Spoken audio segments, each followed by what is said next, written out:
New intro. So much love and appreciation to those of you who have been with me for the 2 year period plus that I've been doing this.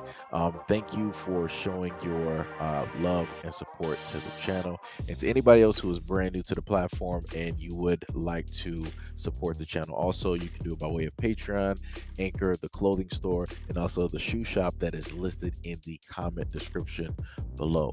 And again, thank you to any and all of you guys who have been here to support this channel during the 2+ year period. I wouldn't be able to do what I do every single day without you.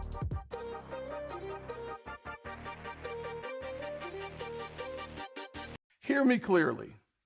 America is not a racist country. We need to address, well, first of all, no, I don't think America is a racist country. Group of white nationalists and far-right organizations were found liable Tuesday for $26 million in damages tied to the mayhem at the Unite the Right rally back in 2017.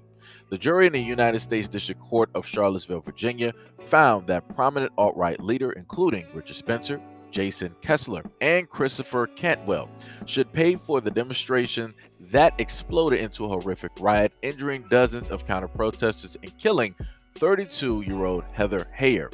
The verdict came after a month-long trial over civil claims brought by 9 people who suffered physical or emotional injuries during the 2 days of mayhem.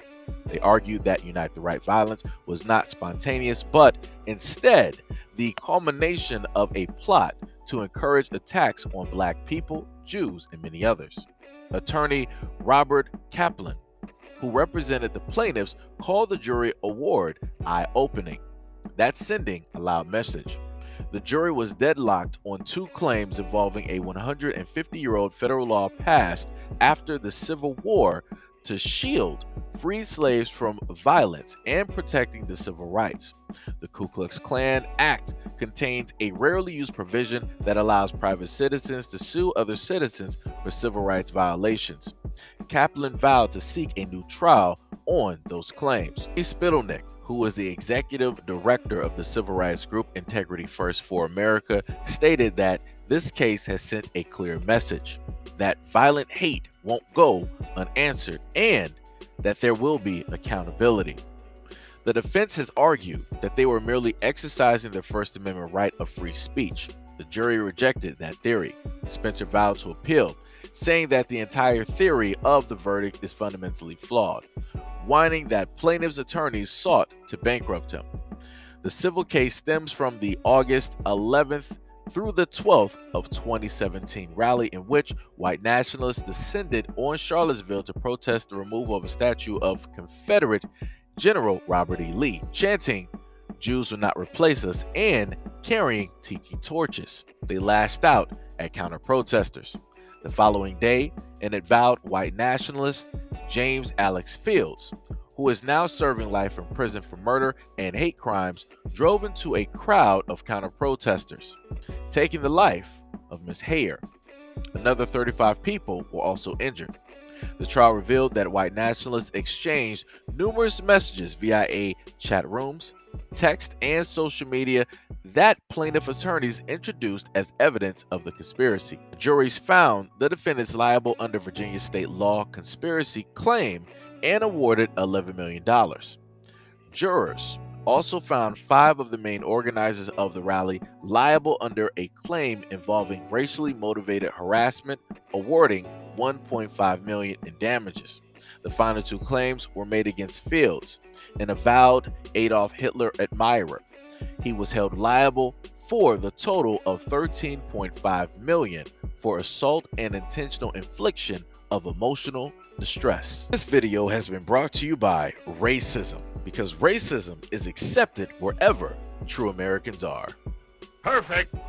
This really puts a smile on my face, because I can just tell you this, only in America can stuff like this happen, right? Can you have a group of alabaster men decide to step out of their house, go directly to Pier 1 and to the Banana Republic, all come in a uniform fashion as if they're frat boys, and they'll just march with tiki torches, stating that people won't replace them. And then they think that they won't be made to take responsibility for anything because they're alabaster, because they're true Americans, because they're European descendants, because their people founded this country. Sure. You know what? I don't know who the jury was who deliberated on this, who directly was like, you know what, we're going to charge these guys, we're going to make them responsible. I need them or the people like them to be on a lot of other jury panels, because if we had them, a lot of things would get stopped overnight. A lot of laws that need to get passed would actually get passed. Like, we need these people everywhere.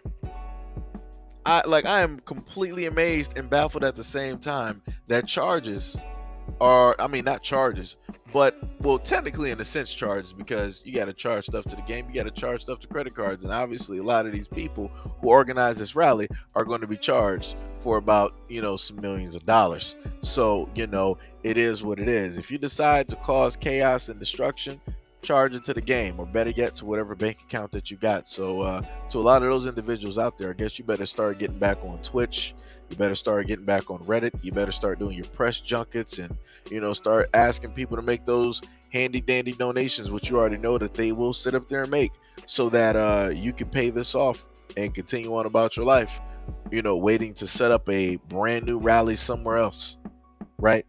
Like I said before, this is astonishing. This is astonishing. I am happy.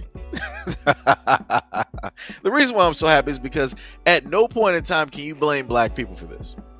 You can't. Because no matter how hard one might try to just scope it out and just to try to see something, you can't. This had nothing to do with the black people. This had nothing to do with black communities. This had nothing to do with black men. This had to do with the global minority who was the majority, in the United States. They're the ones that caused this. Like I said, all of the ones that were there, they should be rounded up and they should be prosecuted and charged. But will America actually spend time and taxpayer dollars to do that? No, they won't. They'll just allow them all scot-free, and they'll just charge the ones who, made the event happen, who put money out there, who put word of mouth, who put energy into it. They'll just charge those folks. Realistically, like I said before, go after everybody. Go after every single person, or at least the ones that you can identify from the pictures that were directly there. Remember, this took place before the pandemic, so you can easily see the faces of these individuals. Some of them are staring directly into the camera, yelling like they done lost their mind. So I'm pretty sure it wouldn't be that hard to use facial recognition technology, which the government has, in order to find out who these individuals are. You can clearly use that tech, and you can go through social media, and you can easily find these people. It won't take that long. Like I said, especially with the computing power, the technology, and the money that the government has, it wouldn't take them that long. It probably wouldn't even take them a day. Let that system run for a few hours, like 8 hours, and it'll have them in every single social media account he's more than likely ever made in existence. Like I said, there's a multitude of ways in order to alleviate these issues and these situations. But if people don't really believe what it is that I'm saying, and believe that the global minority, who is the majority on the face of North America, is the problem, I'm going to let somebody else explain it for me. White women are the biggest hindrance to moving racial equality forward, because we have more influence over the raising of our children than anybody else, and white supremacy grows in our homes. And we are the ones teaching our children, if only they would behave this way, speak this way, or dress this way, maybe they would have equality. And I will not argue this with anyone.